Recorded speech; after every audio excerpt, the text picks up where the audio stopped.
doctor, ya se está llenando la clase y también ya estamos con la retransmisión en la plataforma de YouTube, entonces puede empezar a partir del horario cuando usted lo vea conveniente. Perfecto, muy buenas tardes a todos. Vamos a esperar exactamente 3 minutos y medio más para comenzar puntualmente la clase a las 3 de la tarde en punto, ¿ok? Esperaremos a que, bueno, ya estamos 99. Y si ustedes en la retransmisión por YouTube pueden ver cuánta gente hay, no hay problema, pero nos daremos los 4 minutos para ser normativos y entrar dentro de lo que significa el horario de clases de 3 a 4.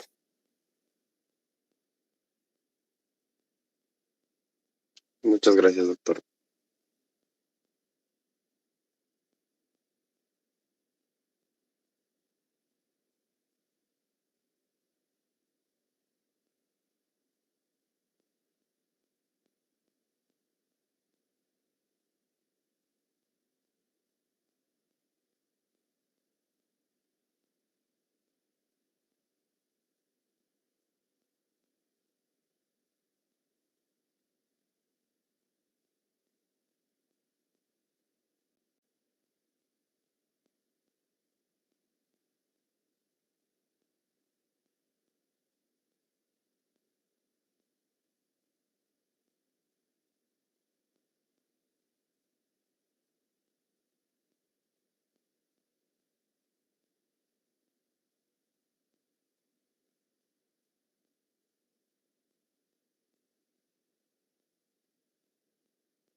Bueno, distinguidos estudiantes, hoy 26 de mayo del 2021, a horas 15:00, vamos a proceder a presentar el tema del contenido programático del segundo parcial, con el tema sondas y sondajes. Como ustedes bien saben, hemos tenido ciertas dificultades con el primer parcial, que han sido subsanadas con una segunda realización, y a partir del cual, pues, ya tenemos todo lo que significan las notas finales. Muchas personas han abandonado la cátedra, muchas personas han incumplido la parte normativa, y pues esperemos de que el contenido de este segundo parcial y la toma del mismo sea óptima para que todos ustedes y nosotros no tengamos ningún inconveniente. Este tema de sondas y sondajes es un tema muy interesante. Lo ven en la parte de prácticas, hacen el reconocimiento de todas y cada una de las diferentes sondas de los diferentes sistemas o aparatos, verifican con la observación de cada una de ellas las funciones, las características el tamaño, la localización, la forma de colocación y todo eso. De manera general podemos indicar que una sonda es un instrumento médico quirúrgico, ¿no? Muchas veces de carácter tubular, porque generalmente sirve para introducir o evacuar algún tipo de contenido, puede ser de acuerdo a sus características rígido o flexible, y las características del mismo están destinadas primero a ser diagnóstico, pueden ser de carácter terapéutico o muchas veces de carácter profiláctico. Por sus características a nivel de lo que significa su composición, los de polietileno son semirrígidos y los flexibles son de polivinil. Y tenemos algún tipo de sonda que es sonda metálica, que se utiliza para algún otro tipo de elemento que vamos a ir mencionándolo más adelante. Muchas veces confundimos el término, ¿no? Catéter, sonda, ¿en qué se diferencian? Y generalmente nosotros le llamamos catéteres a los que son de uso a nivel vascular, ¿de acuerdo? A nivel vascular. Y la gran mayoría de estos están hechos de silicona o de poliuretano. Por ejemplo, los catéteres de introducción a nivel de vía endovenosa, los catéteres a nivel de catéter venoso central, estos son los llamados catéteres, ¿de acuerdo? Ahora bien, cuando nosotros vamos a utilizar un determinado tipo de sonda, tenemos que analizar de que este tipo de sonda, primero, el término más común en medicina, primum non nocere, primero, no hacer daño. Nosotros tenemos que tener todo el material necesario, tenemos que tener la experticia necesaria como para poder realizar el procedimiento, tenemos que tener los materiales adecuados para realizar el procedimiento y tenemos que conocer tanto las ventajas, desventajas, complicaciones de cualquier tipo de procedimiento de un sondaje. Entonces, cuando ustedes realizaban las prácticas, le llamaremos presenciales, uno de los temas interesantes que me gustó en los protocolos de investigación fue el uso de la sonda nasogástrica o colocación de la sonda nasogástrica o colocación de la sonda uretrovesical. Entonces ustedes hacían y elaboraban una plantilla de checklist donde verificaban el operador, en realidad el médico, quién realizó la colocación de la sonda, médico, enfermera, interno, estudiante, colocado. Segundo, tuvo las condiciones de bioseguridad, se lavó las manos, tenía la vestimenta completa, utilizó guantes estériles, etc. El procedimiento fue realizado con la adecuada, le llamaremos, experticia, pidió consentimiento informado, hizo la antisepsia en el paciente, realizó los pasos uno a uno tras otro para poder realizar el procedimiento y se hacía un checklist para poder determinar la experticia de las personas, la adecuada colocación, las dificultades y las complicaciones. Como un trabajo de investigación interesante. Entonces, cuando nosotros hablamos de una sonda ideal, ¿qué tenemos que tener en mente? Primero, que esta sonda tenga una adecuada flexibilidad. ¿Por qué? Porque no todas le llamaremos los orificios naturales por donde ingresamos la sonda, son pues orificios tubulares. Algunos tienen cierto tipo de eminencias, prominencias y accidentes anatómicos. Por lo tanto, la flexibilidad de la sonda va a hacer de que ésta se introduzca y pueda vencer todos estos tipos de anfractuosidades durante su trayecto. Superficie no adherente. Imagínense que coloquemos una sonda, que esta sonda se adhiera, ya sea al urotelio, cuando hablamos de la parte de urología, cuando introducimos una sonda nasogástrica a nivel de todo lo que significa la economía digestiva alta, cuando colocamos una sonda rectal. Imagínense que se adhiera esta sonda al tejido. Estamos causando un daño. Diámetro variable. No todas las personas tenemos las mismas características físicas. Hay personas más altas, hay personas más bajas, hay personas más gordas, más flacas. Entonces, cada persona tiene un tratamiento individual. Entonces, nosotros observamos las características macroscópicas de la persona y tratamos de colocar de acuerdo a sus características el tipo de sonda adecuada. E inclusive se colocan en niños, se colocan en neonatos. Por lo tanto, el diámetro tiene que ser obligatoriamente variable por las características estas del desarrollo. Cuarto elemento, una sección cilíndrica. Es decir, que cuando nosotros hagamos un corte, tenga un corte circular o de un cilindro. ¿Por qué? Porque el objetivo de una sonda ya es instilar o evacuar el contenido del lugar donde coloquemos la sonda. Y finalmente, una capacidad atóxica. La gran mayoría de las personas, por ejemplo, son algunas atópicas, son alérgicas. Tú le colocas una lidocaína, hace reacción alérgica. Le colocas una penicilina, hace reacción alérgica. Inclusive hay personas alérgicas al látex, alérgicas a cierto tipo como la silicona. Por tanto, nosotros tenemos que comprobar previamente de que este tipo de sondas tengan una capacidad atóxica y, lógicamente, comprobar a través del interrogatorio con el paciente si anteriormente ha tenido antecedentes de atipicidad, reacciones alérgicas y todo eso para ver si vamos a causar algún elemento que pueda ir en contra del paciente. ¿Qué es un sondaje? Un sondaje es el acto a través del cual nosotros posicionamos la sonda en una cavidad natural del organismo a través, repito, a través de los orificios naturales. La gran mayoría de los sondajes son a través de los orificios naturales. En cambio, cuando nosotros hacemos aperturas contra natura, es decir, por orificios no naturales, eso se llama drenaje. El objetivo, ya hemos dicho, diagnóstico, terapéutico, profiláctico.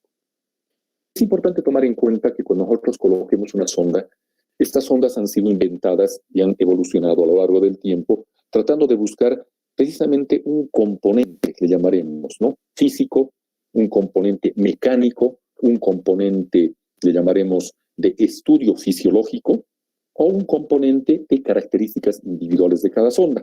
¿Por qué? Porque para que funcione una sonda tiene que haber un principio de funcionamiento.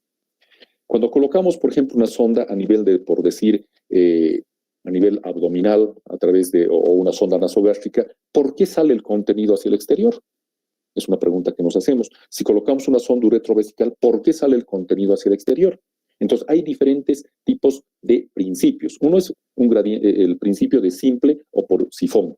Hay cierto tipo de diferencias en determinado momento gravitacionales. Yo me pongo de pie, en determinado momento me colocan la sonda nasogástrica y por gravedad, muchas veces este elemento empieza a salir hacia el exterior, por gradiente de presión o por gradiente de presión hidráulica. Nosotros tenemos que tener en cuenta de que todas las cavidades al interior del organismo tienen una presión mayor al exterior. Nosotros en el exterior tenemos 0 centímetros de agua o milímetros de agua. En cambio, al interior del organismo, todas las cavidades tienen. La vejiga, por ejemplo, tiene en reposo 10 milímetros de agua. Cuando está en llenado vesical, aumenta a 20 milímetros de agua. En cambio, cuando va a contraerse, puede llegar hasta 50 o 60. Lo mismo sucede con la parte gástrica. Se indica que la presión a nivel gástrico puede aumentar hasta 30 o 40 centímetros de agua. Por gradiente electrolítico o nivel electrolítico. Por succión, muchas veces nosotros hacemos, cuando realizamos una cirugía prostática, colocamos una sonda prostática, hacemos un lavado con la famosa sonda de Foley-Alcock, que tiene 3 vías. Por una sonda infundimos líquido y por la otra se evacúa el contenido. Entonces, muchas veces tenemos que aspirar el contenido de coágulos, el contenido de sangre, el contenido de algún elemento o de detritos celulares prostáticos para que la sonda funcione. Entonces, esos son los principios de funcionamiento de la sonda. Ahora también, como habíamos dicho de que el diámetro de la sonda tiene que ser necesariamente variable, se han inventado una serie de mediciones. Por ejemplo, para peso, nosotros tenemos el kilogramo, para distancias, metros, kilómetros, para volúmenes, litro. Entonces, nosotros a nivel urológico y a nivel de todo lo que significa, le llamaremos el uso de sondas y el uso de diferentes materiales, se ha inventado la escala French o la escala Charrier. Entonces, un FR, un French, equivale a 0.33 milímetros. Entonces, haciendo los ejemplos que ven en pantalla, 4 French serán 1.2 milímetros, 12 French 4 milímetros, 21 French serán 7 milímetros. Y se hace una conversión fácil matemática en la cual, por ejemplo, yo les digo, ¿a cuántos milímetros corresponde 24 FR? Entonces ustedes hacen el ejercicio matemático. Todas estas características condicionan de que nosotros tenemos mayores diámetros a partir del 21, 24, 27, menores diámetros 12, 4, 6, 8. Entonces, esos diámetros que ustedes están viendo permiten pues de que el contenido de la cavidad en la cual hemos colocado o instalado la sonda pueda pues tener un adecuado vaciamiento o el objetivo fisiológico, funcional o profiláctico, terapéutico, diagnóstico sea el que estamos buscando. Ahora bien, muchas veces nosotros las clasificamos a las sondas al verlas y observarlas. Yo a veces cuando hacíamos las prácticas, le llamaremos presenciales, yo les decía, a ver, agarre esta sonda, descríbala. ¿Cómo describen ustedes las sondas? Por sus características físicas, por su tamaño, por su rugosidad, por su presencia de cierto tipo de balones, por la presencia de vías, 1, 2, 3 vías, por en determinado momento por las características del tamaño, la longitud, por la presencia de elementos, le llamaremos metálicos al principio o al final, por la presencia de fenestraciones, por la presencia de orificios, es decir, todas y cada una de las diferentes sondas tienen diferentes características. Entonces, por su forma, nosotros podemos clasificar a cánulas, generalmente son metálicas, la cánula de Frisch-Haber-Jackson, que se utiliza para traqueostomías. Muchas de las cánulas son tubulares ¿de acuerdo? Haces un corte en la sonda y hay un tubo, es como un corte circular o cilíndrico. Hay sondas tubulares, hay sondas por su forma externa recta, hay sondas acodadas como la Tiemann, hay sondas curvas, totalmente curvas, hay sondas en T, con embudo inicial, con dilatación distal, con balón para insuflar, es decir, ustedes cuando agarran la sonda empiezan a observar y dicen, a ver, en el extremo distal, es decir, lo que está lejos de mi mano, tiene por decir un balón de autorretención. En cambio, en el extremo proximal, lo que está cerca de mi mano, siempre cuando ustedes piensen proximal y distal, a veces confundimos. Por decir, le hemos puesto al paciente la sonda uretrovesical. Hemos ingresado por la uretra, hemos llegado hasta la vejiga y hemos insuflado el balón. ¿Qué es la parte proximal? Lo que está cerca de mi mano. ¿Qué es la parte distal? Lo que ha ingresado dentro del paciente y se ha quedado dentro del paciente y está lejos de mi mano. ¿De acuerdo? Eso es importante cuando ustedes coloquen una sonda. Ustedes van a imaginar la colocación anatómica de la sonda y van a decir, este es el extremo distal, lo que está lejos de mi mano, y este es el extremo proximal, lo que está cerca de mi mano. ¿De acuerdo? Entonces, en ese contexto ustedes pueden ir viendo, y vamos a hacerlo en esta y en la próxima clase, todas las características macroscópicas que podamos describir de una sonda. Ahora bien, también se pueden clasificar las sondas por el material utilizado. Antiguamente todas las sondas eran de goma, eran de caucho. O sea, todas las sondas eran de goma, de caucho. Muchas veces este tipo de sondas no tenían, le llamaremos, primero, la capacidad de quedarse mucho tiempo. Segundo, en determinado momento no se podían esterilizar solamente por métodos de calor húmedo. Tercero, en determinado momento estas sondas podían generar cierto tipo de principios que no eran los adecuados. Por ejemplo, una sonda de goma no tiene la flexibilidad y la adherencia o la capacidad de introducción adecuada en cierto tipo de aparatos. Entonces, a partir de ahí se empezaron a inventar una serie de materiales sintéticos, y dentro de estos tenemos, por ejemplo, el polietileno, tenemos las cánulas metálicas, muchas veces combinamos la presencia de elementos metálicos con elementos de silicona o con elementos de polietileno, y ahí comenzamos a hacer las sondas mixtas, que pueden ser combinadas por goma y metal, como la sonda de Wangestin. Más adelante vamos a describir todas y cada una de las diferentes sondas. Esta sonda, por ejemplo, de Wangestin tiene el extremo distal prácticamente 3 a 4 centímetros bañados en plomo. Y a partir de ahí recién comienza la sonda tubular con un diámetro de 1.5 metros. ¿Para qué nos sirve que le bañen de plomo la punta? Para que nosotros, cuando hagamos un control radiográfico, generalmente esta sonda se utiliza a nivel de estómago, se utiliza a nivel de segunda porción del duodeno, puede llegar hasta el íleon. Entonces sacamos una radiografía, inyectamos un poco de contraste y vemos la ubicación exacta, porque el elemento metálico en cualquier placa radiográfica se tiñe de blanco, ¿correcto? Por su consistencia, hay sondas rígidas, como las sondas de Beniquet, sondas en toda su composición metálicas, que nos sirven para dilataciones uretrales y, lógicamente, para mejorar y calibrar el diámetro de la uretra. Sondas semirrígidas, generalmente las orotraqueales, la gran mayoría de ellas conformadas por caucho o de silicona. Sondas rígidas flexibles, como la sonda de Foley, y sondas flexibles como la sonda nasogástrica o la sonda de Levin. Entonces, es importante tomar en cuenta que nosotros escogemos un determinado tipo de sonda o se inventan y se fabrican las sondas por su consistencia, por el objetivo que estamos buscando. Una sonda, por ejemplo, flexible a nivel nasogástrica se utiliza para que ingrese por la narina, venza todos los cornetes, llegue a la orofaringe, ingrese por el paladar, le llamaremos duro, ingrese a la parte de esófago, ingrese a estómago y muchas veces llega hasta la segunda porción del duodeno. Entonces, si nosotros anatómicamente hemos seguido todo este trayecto, no es pues un trayecto tubular, no es un trayecto recto, es un trayecto que tiene curvas, contracurvas, que tiene diferentes tipos de, llamaremos, elementos anatómicos que no son completamente lisos y que tienen cierto tipo de anfractuosidades y se tienen que vencer por la flexibilidad de la sonda. Es importante tomar en cuenta también que nosotros podemos clasificar a las sondas de acuerdo al número de vías. Ya les decía, una sonda de una sola vía es la sonda de Nelaton. Por ejemplo, llega un paciente a la a la emergencia, está en retención completa de orina, te llaman, tú vas como interno, te dicen coloque sonda. Lo primero que tienes que hacer es verificar que el paciente tenga un globo vesical del ombligo para abajo, tiene un aumento de volumen, es como una pelotita de tenis, las personas que juegan tenis o una pelotita ahí, tú palpas, el paciente con mucho dolor, a la percusión es un sonido mate, no timpánico, y el paciente te indica de que prácticamente hace unas 8, 10, 12 horas no puede orinar o orina goteo y que le duele mucho, porque imagínense ustedes, cuando se aguantan de hacer pis, prácticamente hay un dolor súper importante debajo del hipogastrio, en la zona del hipogastrio, debajo del ombligo. Entonces, ¿qué hacen ustedes? Agarran una sonda Nelatón de una sola vía, proceden a la cateterización uretrovesical, hacen un vaciamiento y como esta sonda es de una sola vía, solo y exclusivamente sirve para evacuar. Una vez realizado el proceso de evacuación, retiras la sonda y lo derivas al paciente a consulta externa o a la consulta por especialidad correspondiente. Pero se han ido inventando más sondas. Por ejemplo, hay sondas, y vamos a hablar de la parte urológica, una sonda con 2 vías, por ejemplo, que es la sonda de Foley.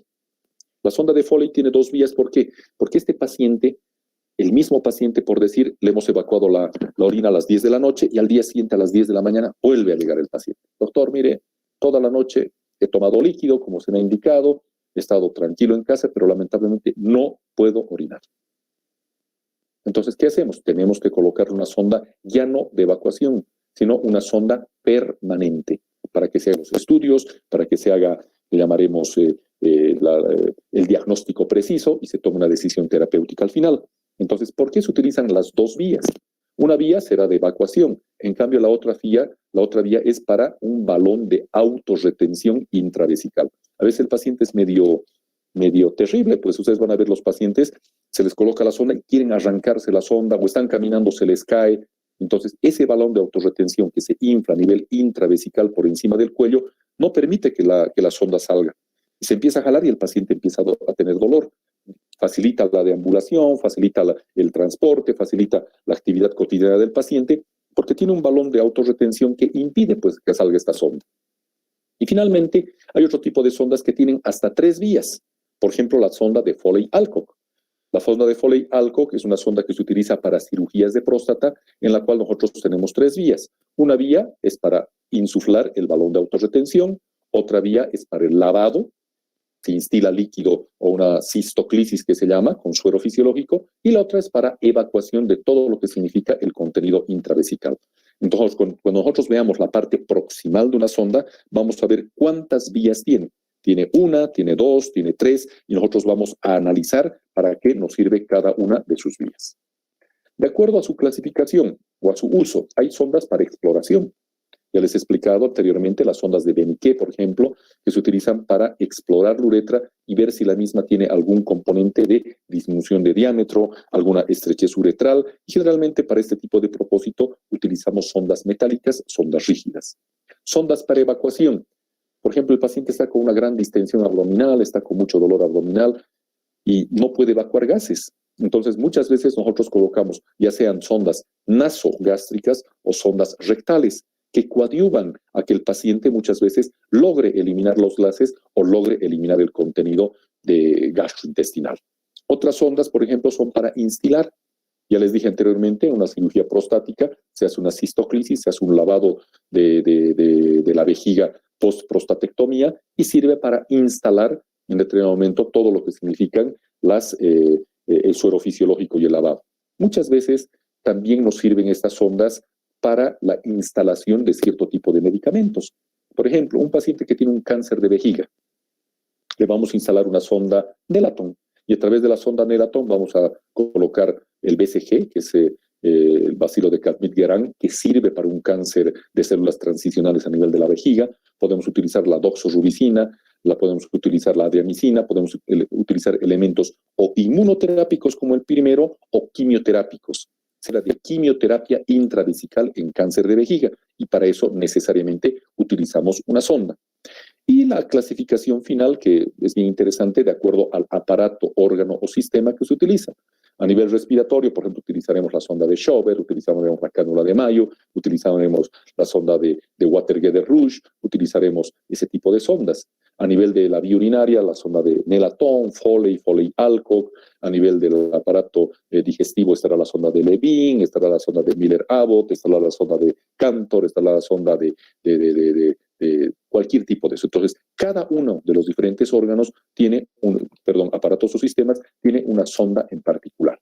Ahora bien, por ejemplo, ahora, hablar del aparato respiratorio es hablar de cierto tipo de sondas que se van a utilizar ya sea en la vía aérea superior o muchas veces algunas sondas que se utilizan ya un poquitito más profundas, no solamente en la vía aérea superior, sino que pueden llegar inclusive hasta la tráquea. Hay algún tipo de sondas que inclusive llegan hasta los bronquios, y nos sirven para hacer muchas veces biopsias o hacer algún tipo de procedimiento neumológico. A nivel de la vía aérea superior, por ejemplo, cuando ustedes van o salen de quirófano o cuando el paciente llega con cierto tipo de falta de aire, lo primero que le ponen es el oxígeno. ¿No ve? Eso es vía aérea superior. Que le ponen un catéter nasal, esa es la famosa bigotera, donde el paciente se recuesta en la cama, le ponen la famosa bigotera, colocan el tanque de oxígeno, puede ser oxígeno humidificado, si tenemos un poquitito de solución fisiológica ahí para que evolucione, o muchas veces solamente directamente el oxígeno. También podemos utilizar la cánula de Mayo, pacientes que en determinado momento han salido de quirófano, aún están bajo efectos de la anestesia. La cánula de Mayo tiene la forma del paladar, se coloca precisamente para que la lengua no se vaya hacia la parte posterior y no ocluya la vía aérea superior, y se le coloca la cánula de Mayo para permeabilizar y para coadyuvar en el proceso de recuperación del paciente y para administrar oxígeno. La cánula de Guedel es muy similar a la cánula de Mayo, pero no tiene luz, pero sí tiene un orificio a través del cual se permeabiliza también la vía de aérea superior. La cánula de Lambert, que diferencia de las anteriores, que es exactamente lo mismo, ¿no? Ingresa a nivel del paladar duro, pero tenemos un alambre de acero interior que coadyuva a colocar en su lugar. Otro tipo de sondas, por ejemplo, el paciente que va a ser operado, va a ser una cirugía larga, 4, 5, 6 horas. Entonces, estas cirugías, estas anestesias regionales, raquidia, peridural, o pacientes que se van a operar de la cabeza, del tórax, no podemos colocarles este tipo de anestesias. Entonces, necesariamente tenemos que ponerles anestesias generales. Las anestesias generales pueden ser endovenosas o pueden ser por gases a través de la vía orotraqueal. Entonces, para colocar este tipo de gases y para controlarlo al paciente durante todo el proceso, llamaremos del acto quirúrgico, se le colocan las sondas naso-orotraqueales u orotraqueales. Dentro de estas tenemos la de Guedel-Rouge, la de Water-Guedel-Rouge, tenemos la sonda de McGill, que se han utilizado mucho para administración de agentes anestésicos por vía oral y a través de gases, ¿de acuerdo? Otro tipo de sondas, como les decía anteriormente, llegan mucho más profundo de la tráquea. Pueden ingresar al bronquio derecho o pueden ingresar al bronquio izquierdo. Entonces, una sonda orotraqueobronquial que llega hacia el bronquio izquierdo es la sonda de Carlens. En cambio, una sonda orotraqueobronquial que llega hasta el bronquio derecho es la sonda de Robert Shaw. También tenemos sondas traqueales. Muchas veces el paciente tiene una reacción alérgica. El paciente ha ido a comer su chicharrón, estaba comiendo rico y de repente ha querido tragar un pedazo muy grande, ya vino una oclusión a nivel de la orofaringe y no puede respirar. El paciente empieza a asfixiarse, le falta el aire. O a un paciente que se ha administrado un antibiótico, un analgésico o lo que sea y ha hecho reacción alérgica. Fuera del rash cutáneo, fuera de todos estos, el paciente puede entrar con un edema de glotis. Entonces, se dificulta la respiración y el paciente fallece. Al paciente que tiene, le llamaremos un cuerpo extraño atragantado a nivel de la orofaringe, se le hace la maniobra de Hemlich, que es apretar todo lo que significa la parte torácica y tratar de que con la presión expiratoria máxima se logre la expulsión de este, le llamaremos cuerpo extraño. Pero cuando no se puede hacer todo esto, necesariamente tenemos que hacer una traqueostomía. Es la comunicación de la tráquea hacia el exterior. Ostomía, comunicación, tráquea, traqueostomía. Y al hacer este tipo de comunicación tenemos que colocar algún tipo de cánula en el interior de la tráquea para que permeabilice y permita a través de este orificio de que el paciente nuevamente se oxigene. Dentro de estas cánulas orotraqueales o traqueales tenemos la cánula de Butling, tenemos la cánula de Tris-Haber o Lauer, tenemos la cánula de Jackson. La más común y la más frecuentemente utilizada y la que tenemos en el gabinete cuando hagamos clases presenciales, si se puede, van a ustedes observar en físico, es la sonda de Schoberg, que tiene un manguito inflable. ¿Cuál es el objetivo? Le colocamos el catéter y muchas veces el paciente empieza a caminar y se le cae.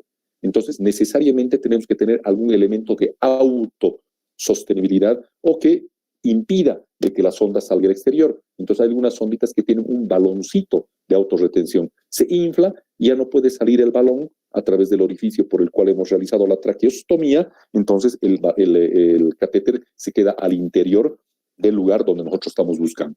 Finalmente, podemos utilizar en pacientes a los cuales han sido canalizados con la sonda de Water-Guedel-Rouge, estamos recuperando la anestesia y el paciente siempre a veces tiende a tener secreciones traqueobronquiales, salir y todo eso. Entonces, cuando estamos retirando esta sonda de Water-Gather-Rush, estas secreciones pueden ingresar directamente a la tráquea y hacer de que el paciente aspire cierto tipo de secreciones líquidas que no son las adecuadas. Por lo tanto, en esta clase de pacientes tenemos que aspirar el momento en el cual nosotros estamos haciendo todo lo que significa el retiro de la anestesia, hacemos una aspiración traqueobronquial para que todas estas secreciones que han podido pasar este nivel no generen en el paciente broncoaspiraciones. Sondas esofágicas. Hay cierto tipo de sondas que se utilizan a nivel del conducto esofágico. El conducto esofágico es un elemento que comunica la orofaringe con el estómago. Es un cilindro, es como una salchicha, es como un cucurú, es como un elemento cilíndrico de aproximadamente 16 centímetros. Y dentro de esta, ¿qué sondas específicas son las sondas esofágicas? Por ejemplo, tenemos la sonda de Sengestacken-Blackmore. Antiguamente, ¿qué es lo que pasaba? Venían los pacientes con una clínica de vómicas, venían con hemoptisis, hemoptoicos, con vómitos hemorrágicos. Entonces tú lo veías paciente, qué raro, ¿qué hacemos? Entonces tenías que cohibir el sangrado porque el paciente sangraba demasiado y podía fallecer. ¿Cuál es el principal elemento de hemostasia? La compresión. Algún paciente está sangrando en la mano, tú pones tu dedo, ahí apretas bien, deja de sangrar. ¿Por qué? Porque estás comprimiendo arterias, venas e impides de que exista un sangrado. En aquella ocasión, ¿qué es lo que se hacía en la antigüedad? Se le colocaba una sonda orotraqueal que se llamaba la Sengestacken-Blackmore, que la vamos a ver en fotito, la vamos a describir en la próxima clase, pero no servía para varices esofágicas. Actualmente, a ver, ustedes vayan a la farmacia, por favor, quisiera una sonda de Sengestacken-Blackmore. Prácticamente yo les diría de que han pasado a la historia, pero es importante de que nosotros las conozcamos. ¿Qué pasa con el paciente que llega sangrando, que llega con varices esofágicas sangrantes, con un sangrado activo? Al paciente inmediatamente se lo pasa a una endoscopía digestiva alta. Se introduce una lente, se logra observar, es como un cilindro, como un túnel, y vemos por el túnel de que pip, pip, está sangrando un vasito. Agarramos un electrocauterio, quemamos el vasito y asunto resuelto. ¿De acuerdo? Entonces, el avance científico-tecnológico, si bien ha hecho de que cierto tipo de sondas salgan del mercado, muchas de estas son insustituibles, porque lamentablemente no hay un elemento que pueda mejorar, que pueda optimizar el recurso de utilizar la sonda y pues por el beneficio que brindan al paciente necesariamente tenemos que utilizarlas. Entonces, como sondas esofágicas específicas, tenemos la de Sengestacken-Blackmore de 3 vías, tenemos la sonda de Minnesota que ya es de 4 vías.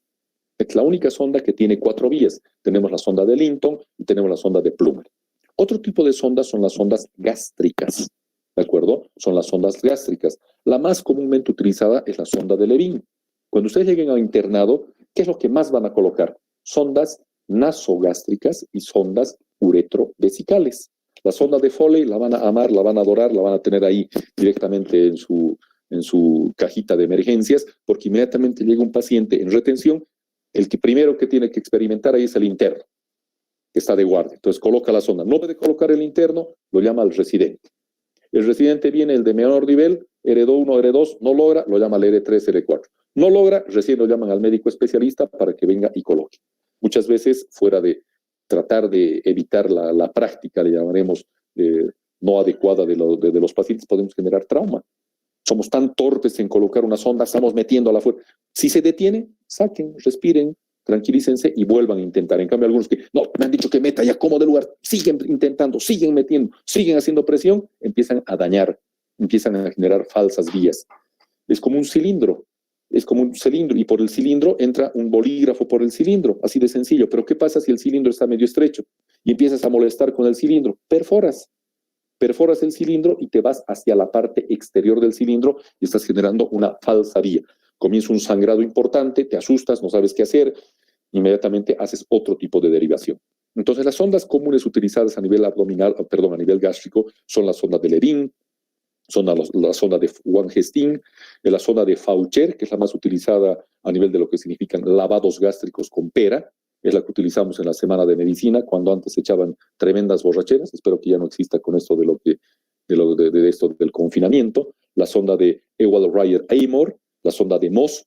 Entonces, cuando vayamos viendo cada uno de los diferentes aparatos, órganos y sistemas, todas estas que estamos enumerándolas o estamos dando lectura, las vamos a describir una por una. A nivel del aparato digestivo, continuando con la parte de continuidad de la parte gástrica, vienen las sondas duodenales. Después de la parte del estómago viene la curvatura menor, inmediatamente ingresamos a la segunda porción del duodeno y muchas están específicamente destinadas a esa posición. ¿Cuáles serán? La sonda de Eichhorn, la sonda de Wangestin, la sonda de Eymore, la sonda de Jutte.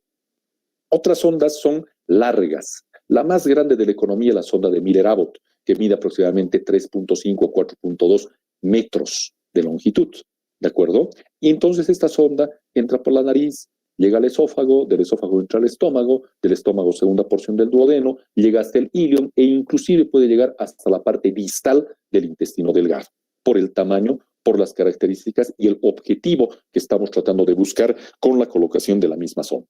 Sondas colorectales, está la sonda rectal, la sonda de Christmann para dilatación, porque tiene un elemento un balón de dilatación. Hay veces que hay pacientes que se operan de fisuras anales, de fístulas anales, de hemorroides, y al colocar puntos muy fuertes, disminuye el diámetro. Entonces el paciente queda con cierta estrechez anal. Entonces necesariamente tenemos que utilizar cierto tipo de elementos dilatadores. Esta sonda tiene un balón en la parte distal.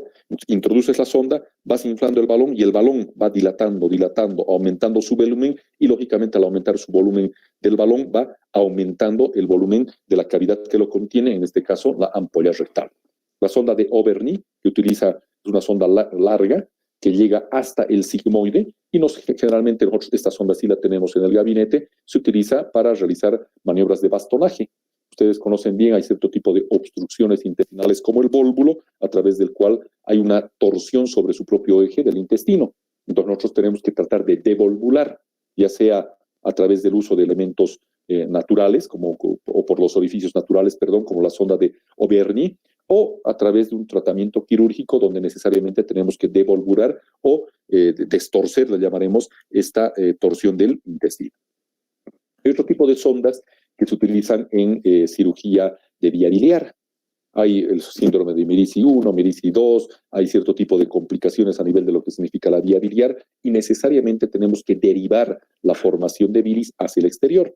La más común de todas es la sonda de Tedeker, hay la sonda Tedeker de Cattell, Tedeker de Michelini, hay la sonda Inge de Finochetto, hay la sonda de Fogarty, hay la sonda Dormia con canastilla para cálculos que se utilizan para la vía biliar. Estas dos últimas son como pequeñas canastillas que no solamente se utilizan para la vía biliar, sino también se utilizan para la vía urinaria. Por ejemplo, tengo un cálculo enclavado en la uretra o un cálculo enclavado en el uréter. Entramos por endoscopía, localizamos el cálculo, abrimos o hacemos trabajar a la Dormia o a la Fogarty y una vez que capturamos el catéter, lo retiramos al exterior. Otras sondas son las sondas del aparato urinario, que ya las hemos mencionado al principio de la charla. Dentro de estas tenemos la sonda de Nelaton, tenemos la sonda de Foley, la de Foley-Alcock, la sonda de Tiemann acodada, la sonda de Skene femenina con vidrio autorretentiva, la sonda de Dalot, que se utiliza generalmente para cistostomías suprapúbicas. Cada una de las diferentes sondas tiene el objetivo específico para el cual ha sido inventada. Por ejemplo, pacientes que tienen una retención de orina, ya haremos un poquitito de imaginación. Es como si tuviéramos un círculo, ¿de acuerdo? Y en el círculo es como si tuviéramos nuestro reloj, ¿ok? A las 6 del reloj, a las horas 6 del reloj, ahí comienza el crecimiento prostático. Y comienza a avanzar y se va, por decir, hacia las 9 del reloj, cuando tiene un lóbulo derecho. Se va hacia las 3 del reloj, cuando tiene un lóbulo izquierdo. Y así va creciendo y tratando de llegar a las 12 del reloj. Y obstruye completamente la luz del uretra. Entonces, ¿qué hacemos con un catéter, le llamaremos flexible tubular? Ingresa y se choca con el crecimiento de la próstata a las 6 del reloj, o a las 9 del reloj, o a las 3 del reloj. Entonces se inventó una sonda acodada en la punta, que tiene una angulación de aproximadamente 45 grados, y es la sonda de Tiemann. Entonces imagínense que está ingresando la sonda y se choca la punta a las 6 del reloj, pero como está acodada, inmediatamente llega directamente a las 12 del reloj y se introduce a nivel de la vejiga. Entonces, ese acodamiento que queda en la parte distal, hemos hecho un buen ejercicio imaginario, ese acodamiento llega a las 12 e inmediatamente ingresa. ¿De acuerdo? Entonces, esos inventos de la gente son para beneficiar al paciente y mejorar las condiciones, llamaremos, de utilización de cada una de las diferentes sondas. Hay otro tipo de sondas que son sondas de uretra. La uretra es el conducto que vacía la vejiga hacia el exterior. La uretra femenina apenas tiene 2 o 3 centímetros. En cambio, la uretra masculina, dependiendo del tamaño del pene, puede llegar a varios centímetros. Entonces, para estas sondas uretrales tenemos la sonda de Goulet, tenemos la sonda de Beniqué, tenemos la sonda de Inunigarro, tenemos los catéteres o dilatadores de Phillips, tenemos otro tipo de sondas parecidas a las Dormies, pero que nos sirven para la captura de diferentes tipos de cálculos. Entonces, cada segmento de la economía, tanto digestiva, urinaria, respiratoria, neurológica, tiene un invento específico y un nombre en particular.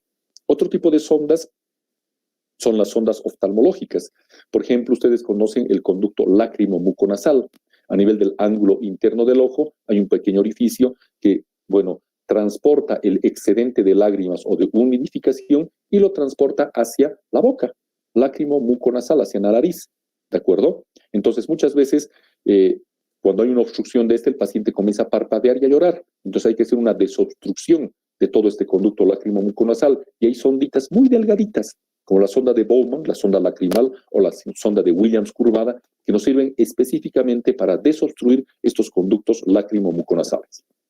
A nivel del sistema nervioso tenemos la sonda de Fluger, que sirve para la exploración por armas de fuego. Tenemos los famosos catéteres de derivación ventrículo-peritoneal, a través de la cual llega un paciente con un aumento de tamaño importante de la cabeza, hacemos cierto tipo de exámenes y nos diagnostican una hidrocefalia. Y es un acúmulo importante a nivel de lo que significa de líquido. Entonces tenemos que derivar ese líquido. Entonces el neurocirujano procede a la instalación del catéter a nivel de donde está la hidrocefalia y ese líquido tiene que ser transportado al peritoneo, a la cavidad abdominal. ¿De acuerdo? Entonces hay una gran cantidad. Ustedes cuando antes íbamos a las cirugías, cuando estábamos en la parte presencial, iba yo generalmente con 2 estudiantes, y lo que les decía, observen todo, desde que el paciente ingresa a quirófano, desde que lo ponen en su camilla, desde el anestesiólogo comienza a hacer la antisepsia de la zona, en este caso la gran mayoría de las cirugías los llevaba para anestesias regionales, es decir, el paciente se ponía o sentado o en decúbito lateral y exponía toda la parte dorsolumbar de la columna. Ellos hacían antisepsia de la zona y se colocaba la anestesia regional, ya sea raquídea o ya sea peridural. Entonces, se introducía un catéter entre los cuerpos intervertebrales hasta llegar al líquido cefalorraquídeo. Sacábamos el mandril, comenzaba a salir un líquido citrino claro, esa es una PL, una punción lumbar, y ahí el anestesiólogo introducía sus elementos anestésicos. ¿De acuerdo? Otro tipo de órganos y sistemas es el aparato ginecológico, donde tenemos la sonda de Dolleris, la sonda dilatadora de Hegar. Cuando van a realizar, por ejemplo, los famosos legrados, el cuello uterino está completamente cerrado. Entonces hay que agarrar con una pinza, la pinza de Pozzi, el cuello uterino. Estamos con el espéculo de Mayo completamente abierto y empezamos a dilatar ese orificio del cuello uterino. Dilatamos un poquitito más, metemos 18 FR, 20, 24, 30, 34 para que nuestra legra uterina logre el objetivo que se está indicando. Otro tipo de sondas son a nivel de las que se utilizan a nivel de otorrinolaringología, como la sonda de Belog, que se utiliza para topamientos nasales posteriores, la sonda de ITART, que utilizamos específicamente para la trompa de Eustaquio, la sonda de Luque para el masaje de trompa de Eustaquio, la sonda de Schroeder, que se utiliza para la dilatación laríngea. Todas estas sondas tienen especificaciones claras para el objetivo que se está buscando, diagnóstico terapéutico profiláctico o, la gran mayoría de las veces, para resolución de un cuadro. Otro tipo de aparatos y sistemas está el aparato cardiovascular, donde tenemos la sonda de Swan-Ganz, la sonda de Fogarty arterial y venosa, los catéteres venosos centrales, que se utilizan generalmente el paciente viene en shock. Tratamos de canalizar una vena periférica, no hay venas, están totalmente colapsadas, entonces necesariamente viene el residente de cirugía, o viene el cirujano, o viene el terapista intensivo, y al paciente le coloca un catéter venoso central, la gran mayoría de las veces por la yugular externa, yugular interna o la subclavia, a través de la cual introducen este catéter hasta la parte interna y nos sirve para administración de grandes volúmenes de líquidos, nos sirve para administración de medicamentos, analgésicos, antibióticos, y generalmente hacemos una placa radiográfica para ver la normoposición del catéter venoso central. Ahora bien, muchas veces nosotros colocamos las sondas por diferentes técnicas de instilación. La incruenta es por el orificio natural y muchas veces la cruenta es cuando estamos en un acto quirúrgico. Hemos sacado una próstata y está sangrando y colocamos la sonda durante el acto quirúrgico, ya sea uretrovesical, y logramos colocar la sonda de manera cruenta. Muchas veces hemos operado una vesícula biliar, ha habido una lesión de la vía biliar, necesitamos colocar una sonda evacuadora, colocamos la sonda de Tedeker y ha sido cruenta a través del punto de incisión o a través del punto de disección que tenemos. De acuerdo al uso estrictamente quirúrgico, por ejemplo, una sonda Tedeker obligatoriamente la tenemos que poner cuando la vía biliar está abierta. Pongo una sonda Tedeker a través de la paroscopía. No se puede, tenemos que colocar a través de una cirugía abierta. La sonda de Pesser, por ejemplo, la sonda de Malecot, que necesariamente se utilizan en pacientes que les vamos a hacer, por ejemplo, una toracostomía, una derivación en sello de agua. Entonces, estas sondas se utilizan para cierto tipo de procedimientos quirúrgicos. La sonda de Moss para gastrostomías o yeyunostomías, la sonda de Terrier que nos sirve para colangiografías intraoperatorias, la instalación de contraste y ver la presencia de cálculos a nivel de toda la vía y tratar de solucionar por vía endoscópica. Ahora bien, cuando nosotros vamos a utilizar una sonda, generalmente la sonda puede ser por fin terapéutico, diagnóstico, profiláctico. Fin terapéutico, resolver una entidad nosológica. Por ejemplo, ya les he dicho anteriormente, una retención de orina es una entidad nosológica, es una patología por obstrucción infravesical, le llamaremos. Hay algo que está obstruyendo de la vejiga para abajo. ¿Qué puede obstruirnos de la vejiga para abajo? La próstata, estrecheces uretrales, presencia de cálculos a nivel de la uretra, que no impiden el vaciamiento vesical. Entonces, obligatoriamente tenemos que colocar una sonda para resolver este problema. Ya les hablaba anteriormente de las hemorragias digestivas altas. El paciente llega con unas varices esofágicas activas, con un gran sangrado por la vía oral. Necesariamente tenemos que colocar la sonda de la sonda de Sengestaken-Blackmore o la sonda de Minnesota. Espasmos laringios, un edema de glotis. Tenemos que hacer una traqueostomía. Entonces, son obligatoriamente terapéuticos. ¿Por qué? Porque estamos resolviendo una patología y necesariamente esa patología puede causarle la muerte al paciente o graves complicaciones, dolor o alteraciones del paciente. Fines diagnósticos. Algunas veces nos dicen el paciente está con meningitis, está con todas las características propias. Entonces, se le pide al paciente, al neurocirujano o al neurólogo de que haga una PL, una punción lumbar. ¿Para qué? Para recolectar este líquido cefalorraquídeo, cultivarlo y ver cuál es el germen y su sensibilidad medicamentosa a través del antibiograma. Entonces estamos recolectando muestra. Exploración o verificación. Pacientes que tienen, por ejemplo, una artritis, no sabemos, postraumática, no sabemos si hay sangre dentro del contenido articular, no sabemos si hay líquido, si hay pus porque ha hecho un proceso infeccioso. Hacemos una punción de la articulación, aspiramos y vemos a través de la exploración y verificación del contenido que ha salido, a qué contenido se debe. Muchas veces hacemos una laparocentesis, una punción abdominal, para poder determinar qué tipo de colección está a nivel de intraabdominal. Puede ser sangre, un hemoperitoneo, puede ser un contenido de orina, porque la vejiga ha reventado y tenemos un contenido urinoso, puede ser un contenido líquido seroso, cuando hay un proceso de ascitis. Entonces es importante que nosotros verifiquemos siempre objetivamente, macroscópicamente, lo que va a suceder. Fines profilácticos, por ejemplo, en los posoperatorios, o muchas veces fines mixtos, donde existen fines diagnósticos, terapéuticos o profilácticos. Cuando nosotros vayamos a describir una sonda, y vamos a comenzar con la vía urinaria, este es el objetivo de la descripción. Primero, en la figura superior derecha, ustedes van a ver la sonda completa. En la figura inferior derecha, van a ver a la izquierda la parte proximal, lo que está cerca de ti, y a la derecha en círculo la parte distal o lo que está lejos de ti. Entonces, cuando nosotros describamos una sonda, tenemos, por ejemplo, aquí una descripción de la sonda Nelato. Primero, la forma, cilíndrica. La longitud, 40 centímetros. Su composición, caucho, hule o polietileno. La punta, es decir, la parte distal, tiene una punta roma, porque termina acá, la puntita, en una punta roma. Esto es punta roma, que termina como una cabeza de víbora, le llamaremos. Punta roma se llama. Punta roma.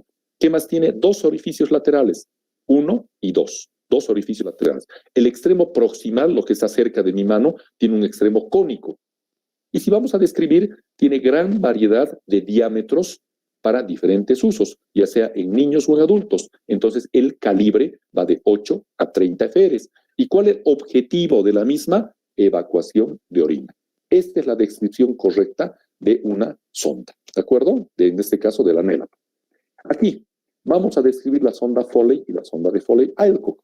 La sonda de Foley, aquí vemos una sonda de Foley, tiene primero en la parte proximal, aquí vemos en la parte proximal, dos vías. Y en la parte distal tenemos una forma cónica y dos orificios laterales. Y aproximadamente a 1.5 centímetros tenemos el balón de autorretención. Por esta sonda, por esta vía, existe la evacuación de la orina. En cambio, por la otra vía, aquí amarillita que ustedes están viendo, ingresamos un elemento de Lauer-Luck, la jeringa, e insuflamos el balón y se va llenando este balón de autorretención para quedar intravesical. Ahora, estos colores nos describen el diámetro de la sonda. Por ejemplo, un color amarillo va a ser una sonda 16, un color rojo 18, un color violeta va a ser 22, un color, y así por colores vamos describiendo. Y si ustedes son acuciosos, van a leer acá. Entonces va a decir, sonda Rouge, te va a decir, 16 FR, balón de autorretención, 30 ml, 10 ml o 15 ml al balón que tú le insufles. Esta es una sonda Foley. Y si vemos con este extremo proximal, esta es la sonda de Foley-Alcock, que comparando esta con esta imagen, ¿qué se ha añadido? Se ha añadido una vía más, la vía superior, que nos sirve para instilar, para introducir líquido a nivel intravesical y hacer un lavado. Sonda Foley y sonda Foley-Alcock. Sonda Foley de 2 vías, sonda Foley-Alcock de 3 vías. Y aquí la vemos completamente insuflada. Aquí está el balón de la sonda Foley-Alcock insuflado con sus 3 vías. Aquí está el balón de la sonda Foley insuflado con sus 2 vías. ¿De acuerdo? La sonda de Levin es una sonda nasogástrica, ¿de acuerdo? Que está yendo desde la nariz hasta el estómago.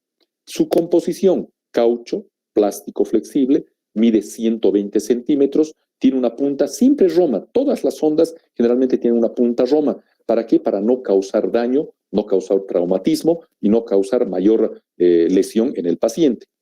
Tiene en los primeros 8 centímetros 4 orificios laterales. Un extremo proximal, lo que está cerca de mi mano, cónico. ¿Por qué la gran mayoría de las sondas tienen un extremo cónico? Porque se adapta para colocar una bolsa colectora. Tiene 4 marcas a lo largo de su trayecto. A los 45 centímetros, cuando nosotros estamos introduciendo por la nariz, de repente aparece la primera marca. Entonces, si aparece la primera marca, quiere decir que ya estamos a nivel del cardias. A los 55 centímetros, otra marca, ya estamos a nivel del cuerpo gástrico. A los 65 centímetros, otra marca, y hemos llegado al antropilérico. Y finalmente, una última marca a los 75 centímetros, cuando ya hemos llegado a la segunda porción del duodeno. Diámetros variables de 12 a 20 feres y en el neonato de K33 a K35. Otra sonda es la sonda de Wangestin, que es una sonda nasogástrica y duodenal. Mide 125 centímetros de largo. Y ya les había dicho anteriormente, los primeros 10 centímetros están bañados en plomo. ¿Cuál es el objetivo? De observarlo a través de la placa radiográfica en su ubicación una vez introducida, a nivel de lo que significa el píloro y el control radiológico. Es negra, con 9 orificios laterales y tiene una marca a los 75 centímetros cuando ya hayamos llegado a la segunda porción del duodeno. Esta es una sonda nasogástrica, que puede ser la de Levin o puede ser la Wangestin colocada.